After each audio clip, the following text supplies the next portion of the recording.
Hello friends, good morning. നമ്മൾ ഇന്ന് രാവിലെ എണീറ്റ് ഇച്ചിരി കട്ടൻ ചായ ഇട്ട് കുടിക്കാമെന്ന് വിചാരിച്ചു. ഒരു സ്പെഷ്യൽ രീതിയിലുള്ള കട്ടൻ ചായയാണ്.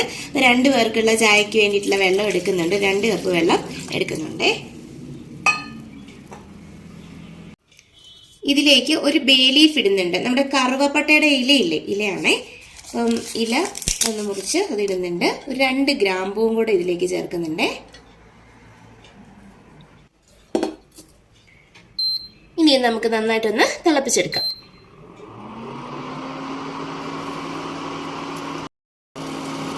ഇനി നമുക്ക് ആവശ്യത്തിന് പഞ്ചസാര ഇടാം. പഞ്ചസാര ഓരോരുത്തരുടെയും ടേസ്റ്റിനനുസരിച്ച്, മധുരം ഇല്ലാതെ തന്നെ ഉപയോഗിക്കുന്നത് നല്ലതാണ്. കുറച്ച് മധുരം ഇട്ടാൽ മതി.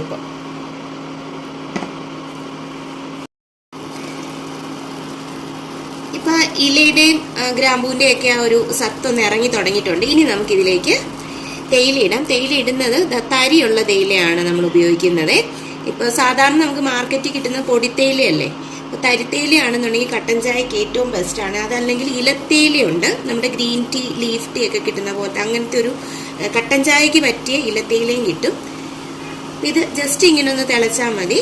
എന്നിട്ട് നമുക്ക് ഓഫ് ചെയ്യാം. അപ്പോൾ അതവിടെ ഇരുന്ന് അതിൻ്റെ സത്ത് ഇറങ്ങിക്കോളും.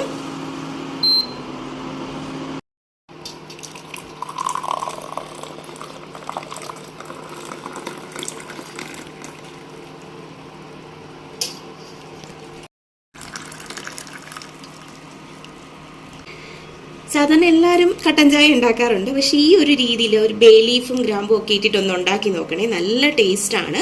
പ്രത്യേകിച്ചും നമ്മുടെ തേയില ഉപയോഗിക്കുമ്പോൾ പൊടിത്തേയില ഉപയോഗിക്കാതെ തരിത്തേയിലയോ ഇലത്തേയിലയോ ഉപയോഗിച്ചുണ്ടാക്കി കഴിഞ്ഞാൽ നല്ല ടേസ്റ്റ് കൂടുന്നതാണ്.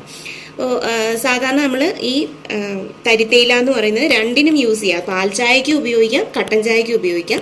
കട്ടൻ ചായക്കാകുമ്പോൾ ചെറുതായിട്ടൊന്ന് തിളച്ചാൽ മതി. പാൽ ചായക്കാകുമ്പോൾ കുറച്ചൊന്ന് വെയിറ്റ് ചെയ്ത് നല്ല കടുപ്പ് ഇറങ്ങുന്ന രീതിയിൽ ഒന്ന് തിളയ്ക്കേണ്ടി വരും എന്നുള്ളത് മാത്രമേ ഉള്ളൂ. അപ്പോൾ ഈ ഒരു ടേസ്റ്റുള്ള ചായ ഒന്ന് ട്രൈ ചെയ്ത് നോക്കിയിട്ട് അഭിപ്രായം പറയണേ. നോർമലി നമുക്ക് കടകളിൽ ഈ തരിത്തേയിലയോ ഇലത്തേയിലയോ കിട്ടാൻ സാധ്യത കുറവാണ്. അപ്പോൾ അങ്ങനെ ലഭിക്കാത്ത ആളുകൾക്ക് തരിത്തേയിലയോ ഇലത്തേയിലയോ ഒക്കെ നല്ല ക്വാളിറ്റിയുള്ള പ്രീമിയം ടീ വേണം എന്നുള്ളവർ നമ്മുടെ വാട്സപ്പ് നമ്പറിൽ കോൺടാക്ട് ചെയ്താൽ മതി. ഇന്ത്യയിൽ എവിടെയാണെങ്കിലും നമ്മൾ അയച്ചു തരുന്നതായിരിക്കും കേട്ടോ. അപ്പോൾ നമ്പർ കൊടുത്തേക്കാം, വാട്സപ്പ് നമ്പർ. അതിലേക്ക് കോൺടാക്ട് ചെയ്തോളൂ. Thank you so much.